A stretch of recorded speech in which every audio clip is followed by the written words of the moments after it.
sebelumnya Cak Ji, saya dulu pernah jadi cleaning service di Dinas Pendidikan 33, mungkin ada yang masih ingat saya. Dinas Pendidikan Surabaya. 33, Genteng Kali. Genteng Kali lah. Sebenarnya tidak ada terbesit untuk berusaha, tapi karena memang keadaan yang menyuruh kita untuk bisa bangkit keluar dari zona nyaman, memang nggak enak pada saat itu, sampai kayak rasanya pengen bunuh diri karena banyak hutang. Nah, siapapun bisa jadi apa yang kita inginkan ketika kita percaya.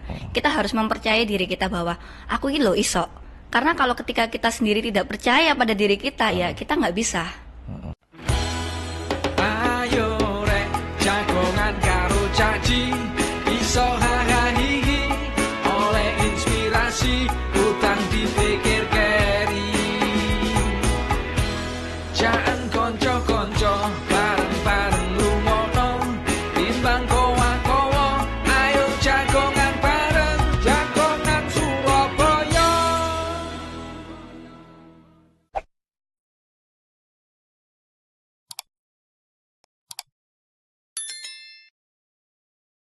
Halo Rek, ketemu meneng oleh jagongan Surabaya, jagongan karo cacake arek Surabaya. Hari ini kita akan jagongan ngobrol diskusi sama anak muda yang mempunyai suatu inovasi, potensi dan kesuksesan yang luar biasa. Beliau ini juga merintis suatu usaha wira swastanya atau kariernya benar-benar dari bawah. Tidak mewarisi dari orang tuanya, tidak mewarisi dari keluarganya, tetapi mereka benar-benar berusaha yang tentunya memang bisa melihat momen, dan momen itu dijadikan suatu hal yang cukup bisa menjanjikan untuk mereka demi kemajuan yang mereka alami. Siapa mereka? Mereka ini adalah Delta Hesti Chandra Pratiwi. Gimana Mbak Delta? Alhamdulillah, matur suwun undangane Cak Ji. Sama-sama. Panggilannya apa enaknya? Panggilannya biasanya Hesti, Cak ya? Ji. Oke, ya. Mbak Hesti, asli Surabaya ya? Asli sebenarnya Nganjuk, Cak Ji. Oh, Nganjuk. Asli Nganjuk, tapi setelah umur 4 tahun merantau ke Malang dulu. Oh, ke Malang. Habis dari Malang baru ke Surabaya sampai sekarang. Sampai sekarang ya. Dan sampai sekarang mempunyai usaha yang cukup sukses juga di Surabaya. Di Surabaya. Iya. Coba saya ceritakan dari awal perjalanan Mbak Esti ini, mungkin dari kecil ya.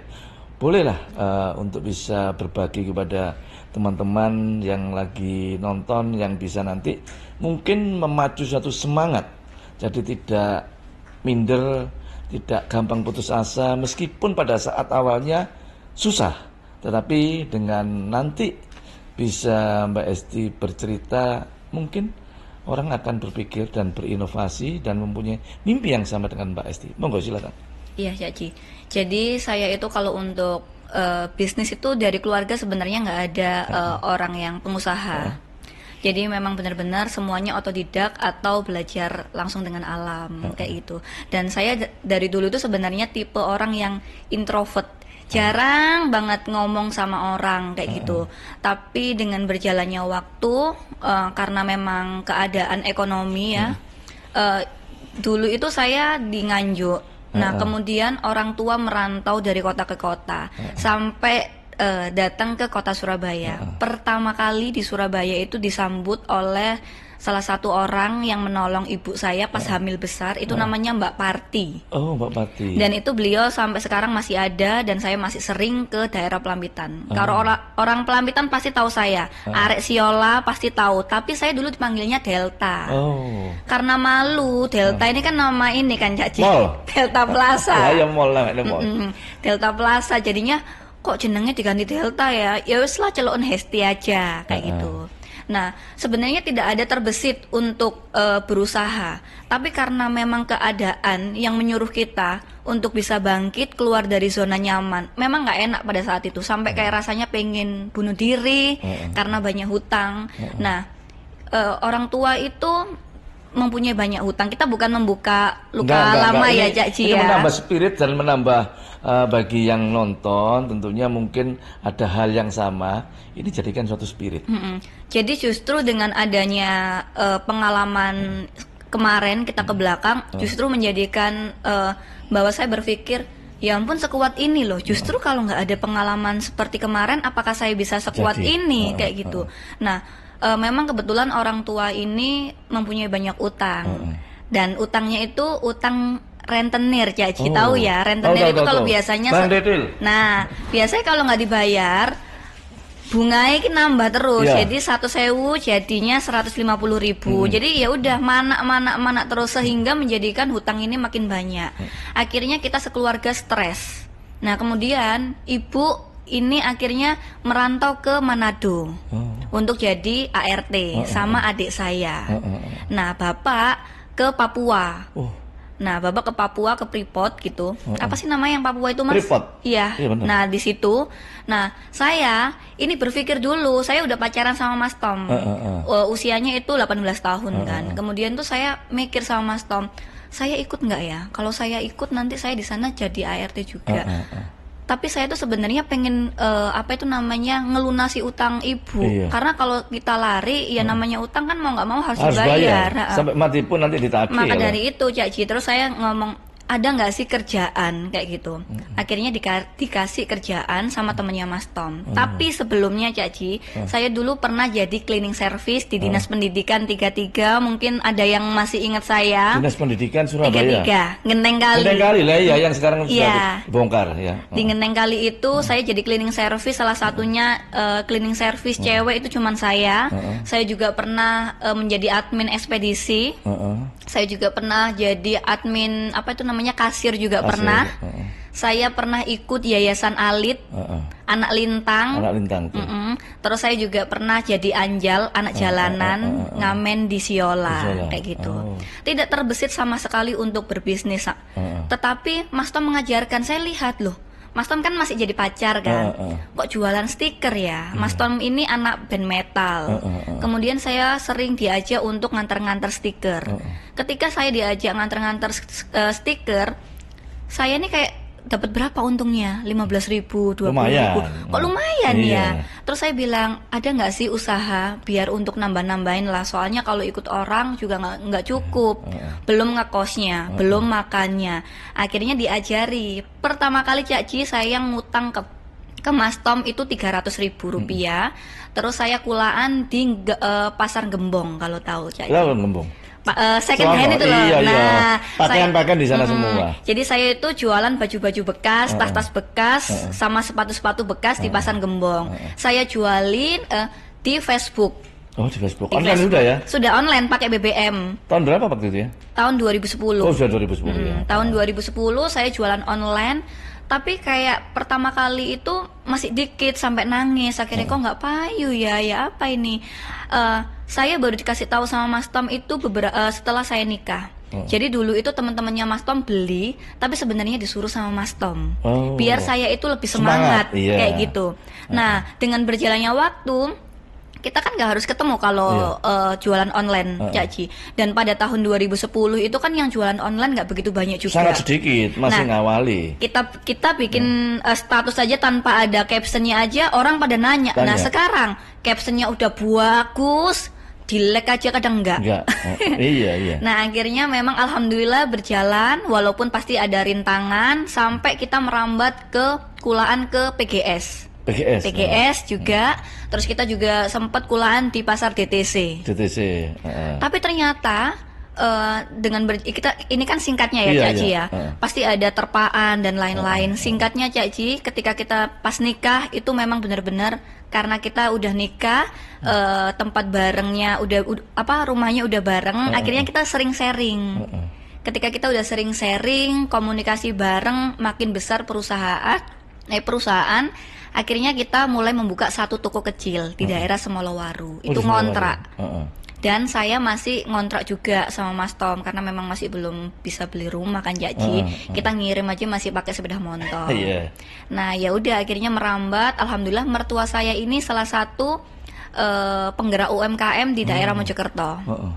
Jadi saya disuplai oleh mertua saya.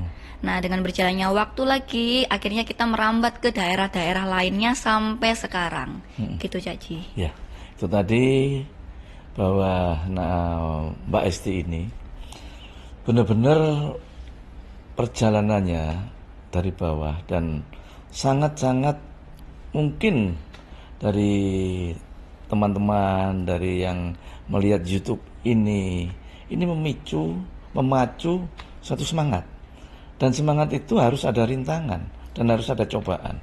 Jangan gampang putus asa, jangan gampang mungkin merasa ya menyalahkan sesuatunya yang tidak jelas, dan mungkin juga kadangkala mereka ini gampang tidak sabar. Nah, harus benar-benar telaten, sabar. Sabar itu adalah suatu ujian yang nantinya akan memetik hasil yang cukup bagus. Tidak ada hal yang instan yang akan menghasilkan sesuatu yang bagus. Mbak Esti, bahwa Tom Lee juga bukan anaknya orang yang berada, Mbak Esti juga enggak. Artinya kan segala sesuatunya itu dirintis benar-benar dari bawah. Dan dari bawah itu sampai sekarang mempunyai suatu atau memetik yang sudah dihasilkan cukup luar biasa. Ini yang memacu, mungkin bisa tadi sudah dijelaskan seperti itu, bahwa orang menganggap, dan mungkin sekarang juga dinamain kresirit ya.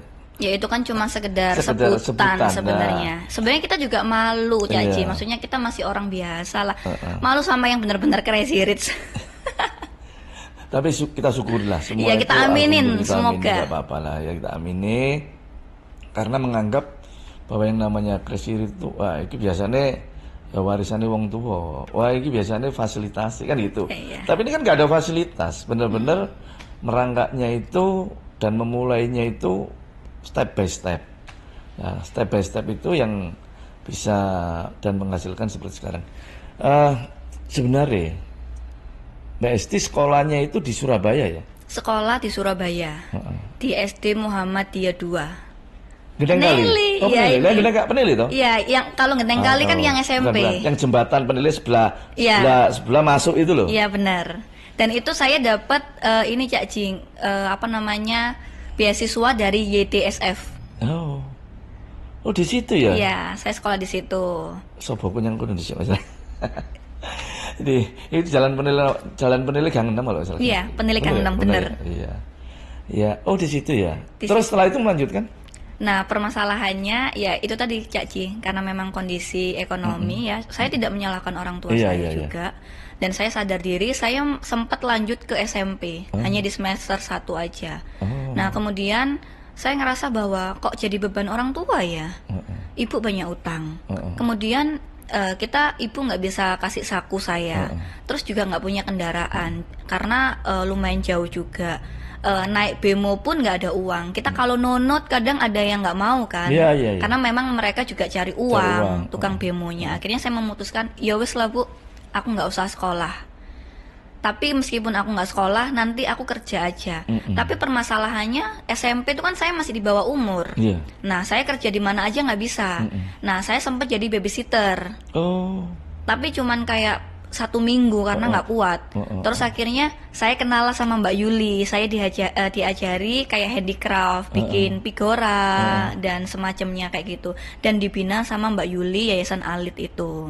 Sampai usia saya 17 tahun baru saya keluar. Terus saya kerja di beberapa perusahaan gitu, Cak Ji. SMP-nya di mana dulu? Di Keranggan ini loh, Cak Ji. Keranggan? Sekarang apa sih namanya? Pom bensin tahu nggak sih Mas? Tahu iya. Itu loh Cak Ji, apa Tahu. sih? Untuk siangnya aja itu soalnya SMP-nya itu. Oh itu ya. Sekarang udah dibongkar. Dibongkar iya. Tanjung Anom ya nggak salah. Iya sebelah kiri itu Sebelah loh. kirinya itu, ya. Ini kan pom bensin. Samen kalau belok kiri pas itu langsung SMP. Iya. Nah dengerin ini ya dah. Jadi Mbak SD cuma lulus SD, tapi kan luar biasa. Coba dilihat itu di media sosialnya kan sudah kemarin kalau kita lihat di mana tokonya atau ya tempat mereka usahanya luar biasa antri Pol. Aku sampai disambati ya. Tapi Caci, ini Caci, yang perlu digarisbawahi adalah Mbak Esti lulusan SD ya bisa seperti ini. Nah, orang-orang tuh kadang mikirnya gini, oh ya udah nggak usah sekolah ya wong Mbak SD, iya. SD iso enggak. Justru seharusnya dengan saya lulusan SD, ketika kalian melanjutkan pendidikan kalian SMA, S1, S2 harusnya lebih dari saya Lebih. dong. Itu menambah satu semangat. Iya. Artinya memberikan suatu inovasi supaya yang lainnya justru mereka berusaha dengan suatu kesabaran, ketelatenan, pasti nanti akan memetik hasilnya yang pasti seperti. Mbak Esti, beberapa kemarin ya yang di mana ya, di outlet yang di daerah sini loh, di mana itu dekat Karangjangan apa itu? Yang Apa yang itu? apa Cak Ji? Yang royal? Yang atau royal, handmade? apa yang warna Kuning atau enggak, pink? bukan. Oh, pink. Yang warna Deli pink. Wafa. Oh, Iya. yang barusan buka. Iya, di mana itu? Ini di Gedung Cowek. Ya, gedung cowek parkir. Pak, aku gak esok mlebu parkir. Ya riyo-riyoan rek kan ya. Ya di Jawa Sampai Timur. sekarang Cak Ji. Sampai sekarang ya? Saya nggak bisa masuk juga. Ah. Kurang ajar anjane arek-arek iki. Lah iya dari ini. Tapi lek sampe langsung iso mlebu lah Cak Ji. Gak lah. Tak warai gak apa-apa lah. Parkir kan juga arek to, arek kamu kono to tak warang kono. Iya, iya wis gak apa-apa. Jenenge riyo-riyoan, jenenge riyo poso-poso. Regane murah, barangnya terjangkau dan warga seneng tuku yang kono. Ya gak apa-apa tak warang kono. Iya. Rame terus dari ini. Biar jadi barokah juga kan Nah, Cak Ji untuk biar barokah. orang-orang sekitar. Sekitarnya. Untuk orang-orang parkir juga. Ya. Sebelum kita break dulu ya nanti. Halo rek, dulur-dulurku kabeh, ojo lali support UMKM ben tambah maju. Tuku koleksi teko Deli Wafa, cek nang sosial media atau nang Instagram. Barangnya uang akeh, murah-murah, api-api. Rek Mas Riyo wis mari ya toh, tapi sing gurung blonjo dengan harga yang cukup murah di Deli Wafa Group. Ini jualan ada sandal, ada tas, ada dompet, atau mungkin barang-barang yang lainnya. Regone murah, regone sangat murah, dan ada beberapa cabang yang di kota Surabaya. Lihat itu di Instagramnya atau di media sosial lainnya, gampang sambangi. Pasti untuk barang sing apik murah mana. Ayo Rek, lanjut mana ya? Lagi enak ngobrol nih. Mbak Esti, setelah rumah tangga, pertama kali berbisnis, buka usaha apa sama Tom Lee? Pertama kali kalau Mas Tom sendiri itu jualan stiker. Itu sudah rumah tangga ya? Toh? Oh belum. Nggak, Kalau setelah rumah tangga, tangga. ya handmade susbai. Handmade susbai. Jualan tas-tas kayak gini nih Cak Ji. Kita kan memang kebetulan mertua ini kan ini ya banyak teman-teman UMKM. Jadi kita jualan dari tas sama sepatu. Sama Gitu. sepatu. Ketika sudah menikah sama Mas Tom. Itu online atau sudah punya? Udah punya toko. Udah punya toko. Iya, tapi tokonya kayak kecil segini loh Cak Ji, kayak ya satu kotak gitu kecil di Semolowaru. Oh, di Semolowaru. Iya. Raya Semolowaru situ. Iya benar. Oh. Yang kontrakan kecil-kecil bukan yang di ruko-ruko Cak Ji. Yang di rumah itu ya. Iya benar. Itu yang di seberangnya sungai atau yang? Kalau saya pas udah nikah sama Mas Tom, sungainya udah nggak ada Cak Ji. Oh, sudah ditutup itu Iya ya? sudah tertutup. Oh, gitu ya, sudah ditutup ya waktu itu ya. Awal pertama kali. Ya pas udah menikah, karena kan saya memang jualan barang itu sejak pacaran sama Mas Tom Cak Ji. Jadi kayak kita ngekosnya berbeda-beda. Siang harinya kita ketemu kayak gitu. Nah, tapi ketika udah nikah, akhirnya kita makin disupport sama mertua saya, sama banyaknya UMKM yang lain-lainnya, yaitu dari tas sama sepatu daerah Jawa Timuran. Itu sudah pakai sistem online? Online, sudah online shop dan offline store. Oh. Lewat Instagram sudah ada dan Facebook. Dulu itu yang pertama-pertama Kaskus. Itu ya. Tahun berapa itu? Tahun 2010. 2010. Sundul Kak. Itu yang belum nikah. Kalau ya kan disundul Kak gitu kan biasanya. Nah, terus kalau BBM itu bantu BC. Ya. Terus BBM kita punya banyak, karena kan BBM itu kita nggak bisa ini Cak Ji, punya kontak sampai ribuan gitu. Nggak bisa. Jadi kita sampai punya BBM itu 5. 5 ya? Tadi HP-nya 5 BBM ya? Iya, tapi kan itu untuk memang Untuk kepentingan online shop. Oh, waktu itu ya? Itu tahun 2010 ya itu BBM? 2010 saya sudah BBM-an, terus akhirnya nikah sama Mas Tom. Masih BBM-an, baru lari ke Android dan lain-lain. Iya. Mulai berkembang pesatnya tahun berapa? Alhamdulillah ketika kita sudah nikah itu mulai kayak terlihat gitu loh. Apalagi ketika mempunyai anak pertama. Iya. Nah, karena memang ketika belum nikah Cak Ji, kan kita masih banyak keterbatasan ya dalam artian dalam waktu. Karena kita masih belum suami istri, terus juga untuk konsultasinya, untuk saling sharingnya. Karena saya tipe orang itu yang langsung take action Cak Ji. Jadi kalau saya sudah dikasih tahu sama Mas Tom, saya langsung take action. Nah, Mas Tom itu tipe orang yang untuk konseptornya. Jadi saya yang langsung jalaninya. Tapi kalau ada permasalahan, saya tetap nanyanya ke Mas Tom. Tapi sebenarnya kalau ditanya kok bisa cepet ya, sebenarnya nggak cepet ya Ci. Dari tahun 2010 itu saya sudah memulai dari sama Mas Tom. Jatuh bangun nggak banyak orang yang tahu. Yang di sosial media itu kan yang kita lihat kan yang seneng-senengnya aja. Yang enggak ya pas kita jungkir wale, pas kita gulung komeng, apa mereka tahu? Nggak ada yang tahu. Tapi setiap manusia itu pasti mempunyai caranya masing-masing, mempunyai prosesnya masing-masing. Saya percaya siapapun bisa jadi apapun ketika kita memang mau. Awal modal sudah rumah tangga ya, yang punya usaha di Semolowaru, berapa waktu itu modalnya? Modalnya kurang lebih lah. Berapa ya Cak Ci? Ngontrak itu kalau nggak salah ya kontrakan 25 juta per tahun. Isi toko karena tokonya itu memang kecil ya. Paling isi toko itu kalau nggak salah itu ya antara 30 juta. Tapi udah sama stok-stok yang di belakang karena untuk online shop juga. Nah, tapi kan saya tuh uangnya selalu saya gulung.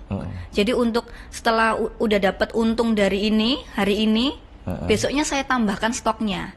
Jadi uang itu saya nggak pernah saya simpen, tapi untuk nambahin stok. Karena kalau makin orang tahu stoknya banyak, terus modelnya banyak, orang lebih suka. Awal modalnya sekitar 80 juta, sekarang sudah berapa miliar sekarang? Waduh, iya masih dikit aja sih. Loh, bayangin tuh ya, bener loh itu. Itu 2010 loh ya, 2010, 2011 lah. Sekarang 2022, sudah bermiliar-miliar. Kalau sudah tahu udah, wah luar biasa usahanya. Ini yang harus dicontoh sama anak-anak muda yang lainnya. Karena Mbak Esti ini usianya baru 30 tahun ya? Tahun ini 30. 30 tahun, ya, baru 30 tahun. Sudah punya suatu usaha yang luar biasa seperti itu. Terus juga punya ini ya, apa itu komunitas apa? Komunitas Venela. Venela apa itu? Female Entrepreneur Leadership. Jadi komunitas yang masuk di situ itu untuk para pengusaha.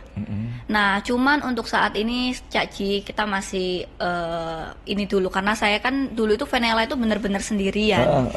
Jadi saya memang vakum dulu dari Venela, tapi karena ini sudah mulai agak longgar dikit, pengennya nanti bakal reborn lagi untuk Venelanya karena dengan adanya Venela ini sebenarnya kita bisa memajukan para wanita-wanita yang pengen berwirausaha kayak gitu. Loh, selama ini apa? Cuma online saja? Sekarang ini masih vakum. Jadi kalau dulu itu saya sering mendatangkan kayak pembicara gitu. Entah pembicara yang biasanya pinter ads atau apapun itu, kewirausahaan atau sebagai mentor yang dimana kita datangkan ke Surabaya ke sesuatu hotel atau ballroom. Terus nanti saya beserta anak-anak Venela. Nah, anak-anak Venela ini ada ratusan pengusaha. Terus kita belajar bareng di situ. Dari belajar bareng di situ kita harus langsung take action. Begitu. Eksekutor ya. Venela namanya. Iya, Venela. Sudah berapa tahun ini berdiri? Venela tuh berapa tahun ya? Kok saya lupa ya Cak Ji ya. Saking akeh. Saking akeh kegiatannya dan usahanya bingung sampai Mbak Esti. Iya. Mudah-mudahan Venela dan seluruh grup Delva apa namanya? Delva Fashion dan usaha-usaha lainnya ini jadi satu contoh bagi anak-anak muda yang lainnya, anak-anak Surabaya. Berusahalah tetap untuk saling kolaborasi, ojo pelit-pelit kayak ilmu, karena kalau kita kayak iseng kayak duit ya kayak ilmu kan betul. Iya, benar. Kalau kita selama bisa bersedekah kita ngasih sedekah. Kalau enggak kayak ilmu sama orang yang lainnya itu akan menambah satu barokah bagi kita semua. Pesan-pesan nih untuk anak-anak muda Surabaya yang ingin berwirausaha. Untuk teman-temanku semuanya yang pengen berusaha, kalian jangan pernah kayak takut untuk memulai. Karena ketika kita takut untuk memulai, kita nggak bisa jalan-jalan terus. Ya udah, kita jalan di tempat terus. Karena siapapun bisa jadi apa yang kita inginkan ketika kita percaya. Kita harus mempercayai diri kita bahwa aku ini loh iso. Karena kalau ketika kita sendiri tidak percaya pada diri kita, ya kita nggak bisa. Mbak Esti, ini mungkin pertanyaan yang terakhir. Mulai berusaha sejak menikah, tokonya cuma 4x6 ya? Iya, 4x6, dijaga cuma 2 orang, semua istri, sampai saiki begitu luar biasa. Gimana? Ini gimana apanya, Caci? Ya, sekarang kan dulu karyawannya cuma 2, Mbak Esti sama si Tomli. Sekarang sudah ribuan, berapa ribu karyawannya sekarang, dan tokonya sudah berapa buah. Semi dep store, bukan toko ini, semi dep store ini. Iya, dulu itu karyawan pertama kali itu saya sama Mas Tom. Lah 2 orang kan ya. Nah sekarang alhamdulillah, ya disyukuri lah Ya, Caci harus ya. disyukuri ya, nikmat dan barokah itu harus disyukuri. Nah kalau berapa ratus atau ribu saya belum ngitung ya. Oh Caci. iya. Yang jelas lebih daripada 100. Yang jelas itu lebih dari 100. Insya Allah. Terus semi dep store-nya ada berapa? Kalau toko itu kan Toko. kita baru mulai ini ya Caci, di tahun 2021 ini kita mulai memperbanyak toko. Ini toko kita masih ada 5. 5. Dan insya Allah akan ngeratani Jawa Timur. Ya, tuh itu lihat semangatnya luar biasa. Cita-citanya atau mimpinya yang sudah terwujud seperti itu, ini bisa membangkitkan dan menyemangati anak-anak muda Kota Surabaya khususnya. Sekarang ini, dan itu bukan cuma toko, ada restoran loh Saraya. Ada beberapa, jadi kita itu bergerak di beberapa bidang, Caci. Dari fashion, kemudian pakaian, kita ada F&B, F&B, kuliner ya.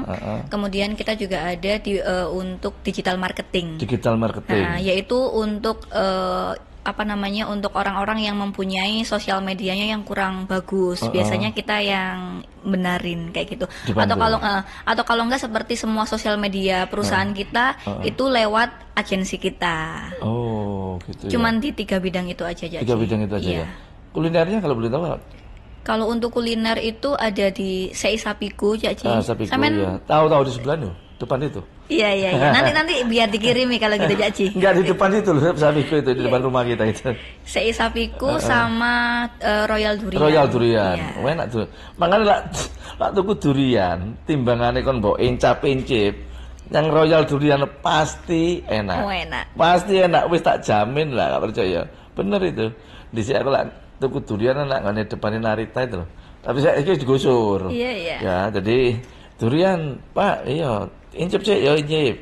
Oh, gak legi, kadang-kadang ping 3. Gak legi kabeh iki gak sedo tuku lan.